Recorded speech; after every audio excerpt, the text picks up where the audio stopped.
What up, Geek Variants? Today we are talking about X-Men 97. Pretty much what we saw from the last X-Men animated series and what we expect coming forward with the new X-Men animated series. So, with nothing else let's say, let's get into it.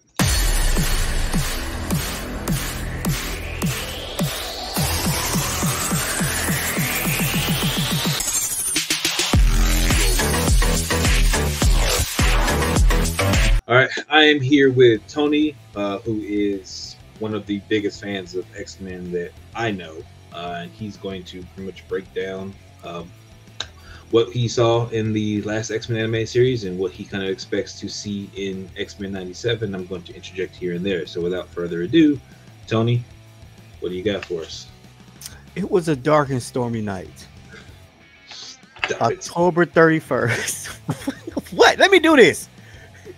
October 31st, 1992, Marvel Comics gave us one of the greatest animated TV series with superheroes that has ever been made. It's not up for debate for anybody. Now, I did grow up an X-Men fan, but I did go over to DC later in life. But the X-Men talked to me because back in the 90s, Marvel and DC were different. DC did more of a fantasy-based heroes. Marvel did more of real-life situations for their heroes. So when we talk about the X-Men, they were persecuted.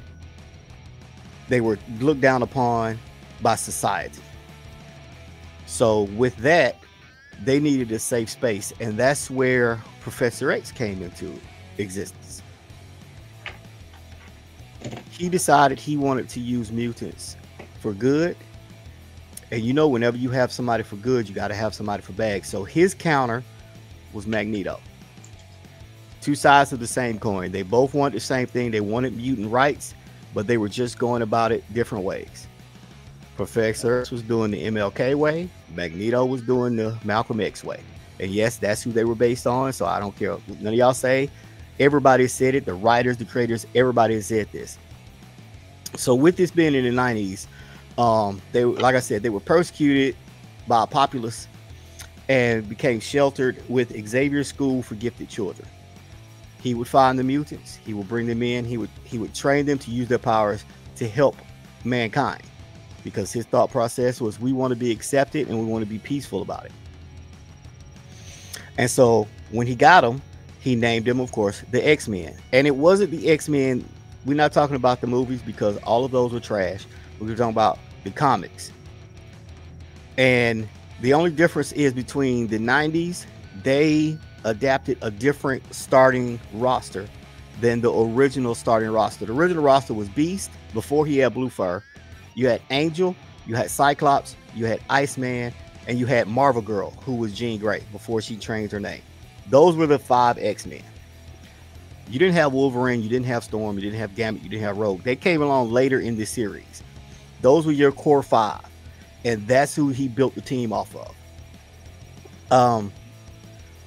But watching the 90s show, I can understand why they made the changes, because you wanted the more popular mutants in there. So you brought in the Wolverines, who is arguably the most popular one. I myself, Cyclops is my dude. Cyclops could do no wrong. I don't care. Even though he killed Xavier at one point, I don't care. He was right about it. So once he get his team together, they go out. They try to help humankind, who still is looking down on him. So of course, what does Magneto do? Brotherhood of Evil Mutants. Let's get it going. You got a team. I got a team. We're gonna fight. One of us gonna win. And that's basically the entire synopsis of the 90s version. X-Men went out to fight. It was usually against the Brotherhood. Sometimes they brought in big bads, like Apocalypse made his appearance. Sinister made some appearances. They did a great Dark Phoenix saga. They also did the Phoenix saga. Then they went to the Dark Phoenix saga. They did a Faceless Covenants, which was a great series in Marvel. These are all things you should read, but mostly it was against Magneto. And it went for 5 years. Well, yeah, 5 years. I will say the 5th season was very disappointing. I didn't like it. It ended, it's like I said, it started in 92. It ended in 97. Had about 76 episodes, I believe.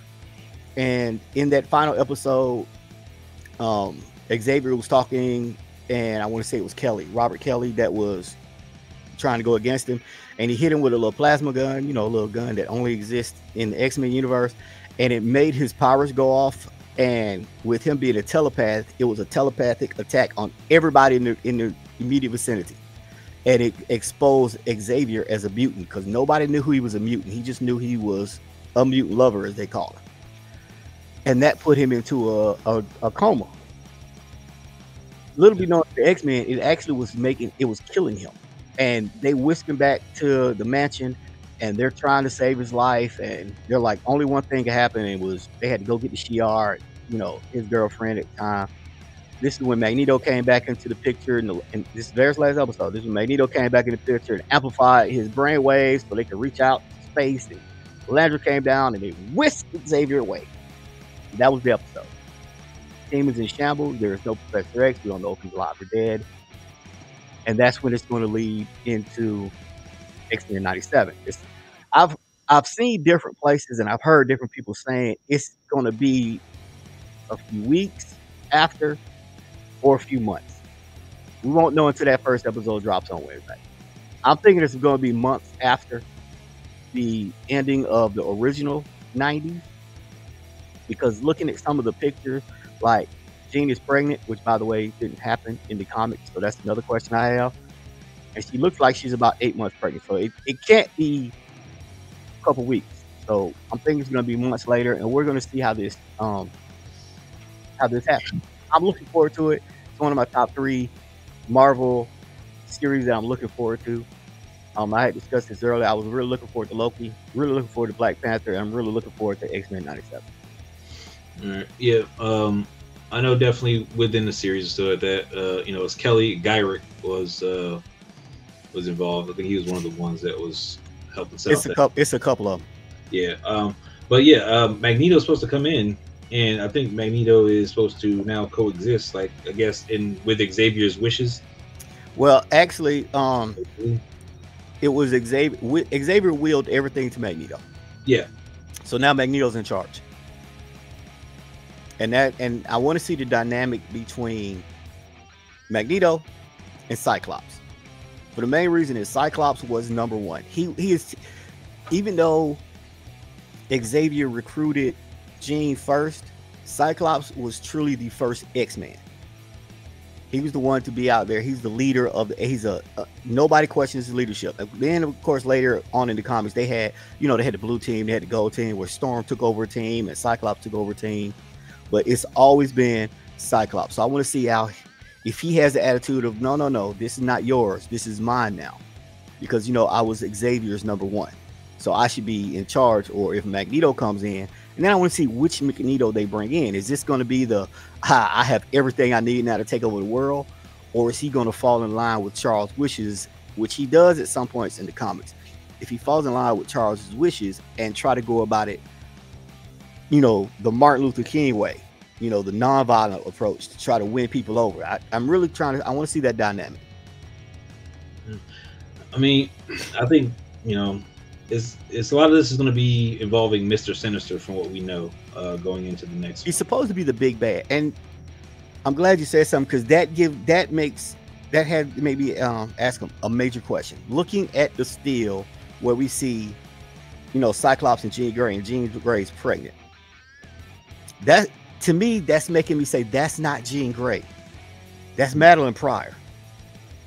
That's the Goblin Queen. Yeah. So that's Cable that's about to be born. That would make a lot of sense. If you think about it, they got all the kids they got. Rachel Summers is from a different timeline. Nate Gray is from a different timeline. Legion is from a different timeline. Jean Grey didn't get pregnant. So is that the Goblin Queen? Because we know, like you said, Sinister is the main guy. Did he replace Jean with Madeline? At some point in time, yeah. I mean, he had to.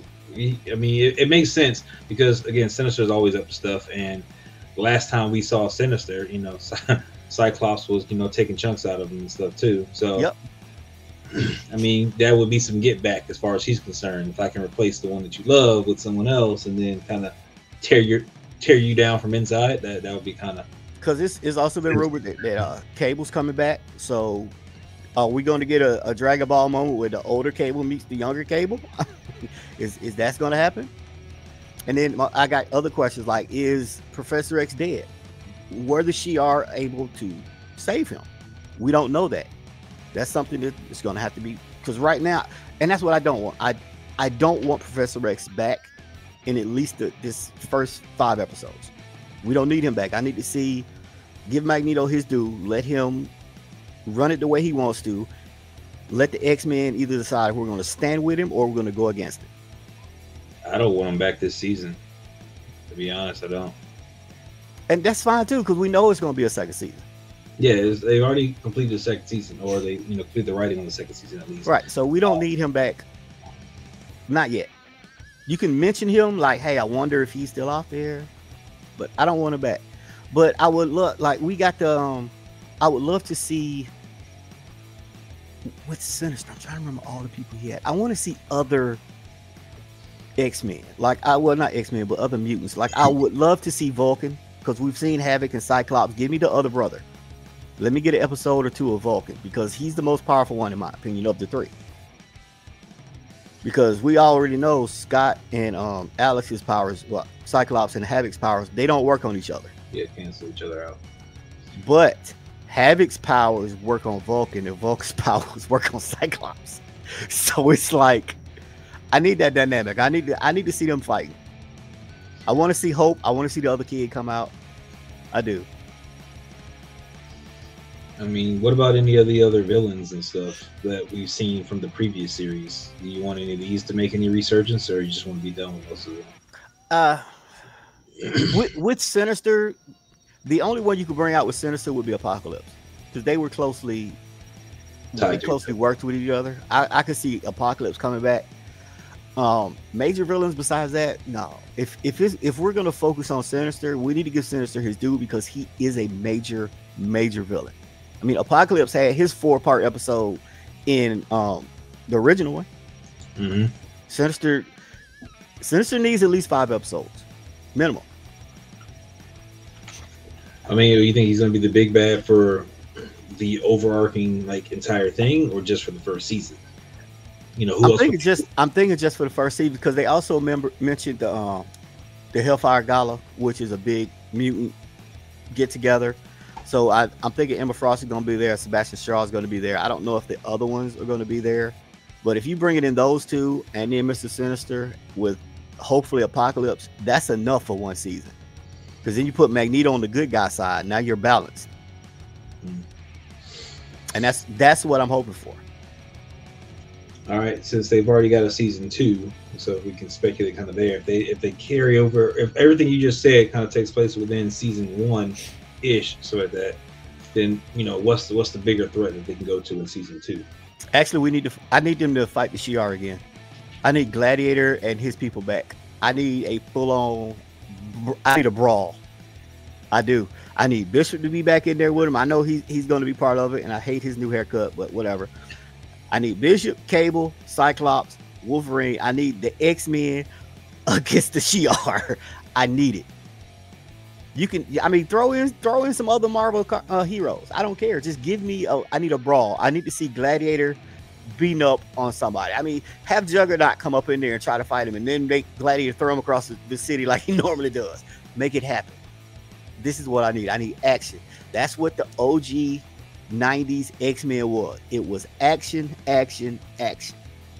That's what I want. I need fighting. I need to see powers.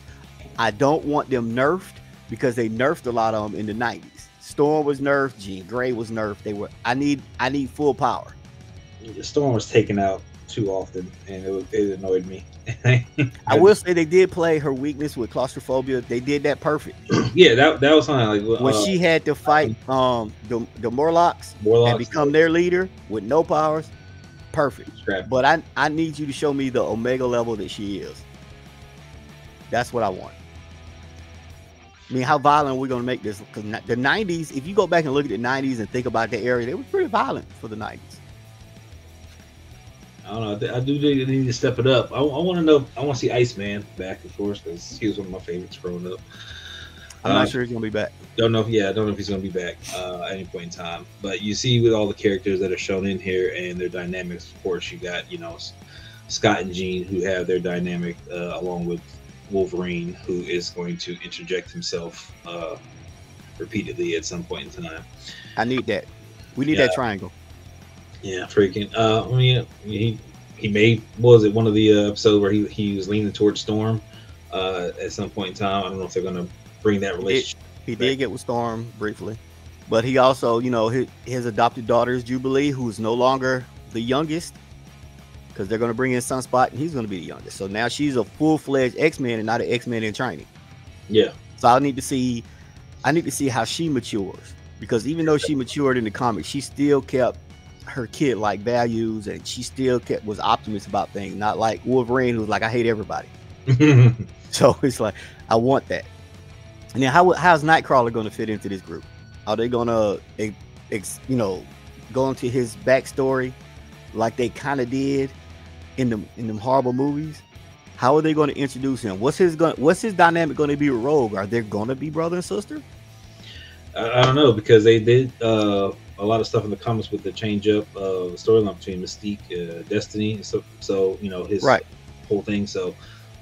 Some of that may come into play. There's been a lot of changes and stuff. So a lot of those changes that took place in the comics and stuff, we may see some of that translate to the animated series. Like, they may not keep the way that the comics were in the 90s and just, we're bringing it forward from 97 to now, so that some of those changes can still have an effect. Like, we already see one of the biggest things that, some people are upset about, which is Morph being a non-binary character. It's like, but I mean, if we think about it, he is a shapeshifter, and technically that would be correct with any shapeshifter. I mean, it fits in there for Mystique and everything that happened with Nightcrawler. So I mean, yeah, if Mystique can change her entire genetics to become a man and get somebody pregnant, or switch back to a woman and still get pregnant, then yeah. What you mad about? Yeah, it makes no sense. I mean, this is literally what the X-Men was. Always. This is nothing new. They talked about stuff. They talked about real world stuff. But the thing is, it wasn't just the X-Men. It was Marvel in general. You had people getting hooked on heroin. You had people getting hooked on crack. You had people getting beaten to death. I mean, that was Marvel. Marvel was the dark. X-Men was the dark comic when I was growing up. It wasn't DC. It was Marvel. Marvel tackled anything in the world. It was in Marvel. So. If you don't, my thing is, like I've always said, if you don't want to watch it, don't watch it. That's all you got to do. Don't hit play. Look away from it. Yeah, but what you can do, whenever you get a chance, to go ahead and hit that subscribe button and make sure you subscribe, because we are going to talk about every episode of X-Men as they come out. We are going to, go through them and just kind of speculate on what we see, what's going to happen. I'm going to tear them apart. And yeah, we're going to get into it. So be ready for that. I got nothing else for this one. What about you, Tony? I think I'm good. I need you, just give me some good stories. Give me some Grant Morrison. Give me some Josh Whedon. Give me some Brian Michael Bendis. Give me some of them stories that they put out today. But in this, I'll be happy. All right. That's all I need. I'm with it. So with that, catch you guys in the next one. All right, man.